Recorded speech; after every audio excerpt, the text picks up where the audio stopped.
Dans son laboratoire de Pikine, Amadou Gueye, boulanger depuis 33 ans, réalise différents tests. On a mis du couscous, des couscous de mil et du mil en même temps, pour aller à 30%. Son but, réduire la dépendance au blé importé. Au Sénégal, 60% de ces importations proviennent d'Ukraine et de Russie, selon l'Agence nationale de la statistique. En 2000, on était à 200 000 tonnes d'importation de blé.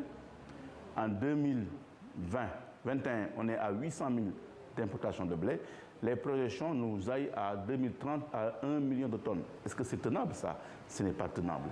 L'alternative, l'utilisation de farine produite à partir de céréales locales.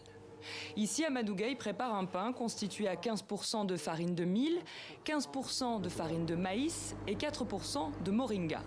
Le reste de farine de blé. Depuis la fin des années 60, différents programmes de valorisation des céréales locales ont vu le jour sur le continent. Mais pour Amadou Gueye, le consommer local est plus un slogan qu'une réalité. Les Sénégalais aiment ce qu'on appelle la baguette française. On ne peut pas les changer. Ils aiment trop la baguette sénégalaise. Maintenant, c'est pourquoi nous disons à l'État du Sénégal, si les Sénégalais veulent la baguette française, ils n'ont qu'à mettre le prix maintenant. On ne peut plus accepter de nous homologuer, de fixer le prix du pain d'office. Pour appeler justement les gouvernements à prendre des mesures, des boulangers venus de toute la sous-région se rencontrent ce matin. Leur objectif, créer une confédération ouest-africaine de la boulangerie et notamment encourager les échanges de céréales locales. En Côte d'Ivoire, nous avons la farine de banane, la farine de manioc, aussi la farine de maïs. Mais dans d'autres pays comme le Sénégal, il n'y a pas de farine de manioc, il n'y a pas de farine de banane.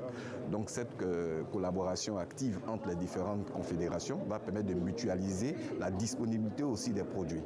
Pour que cette collaboration puisse effectivement voir le jour, les boulangers réunis ici ont appelé à la levée des barrières douanières sur ces produits transformés et ont souhaité un réel appui de leurs États au développement de la filière des céréales locales.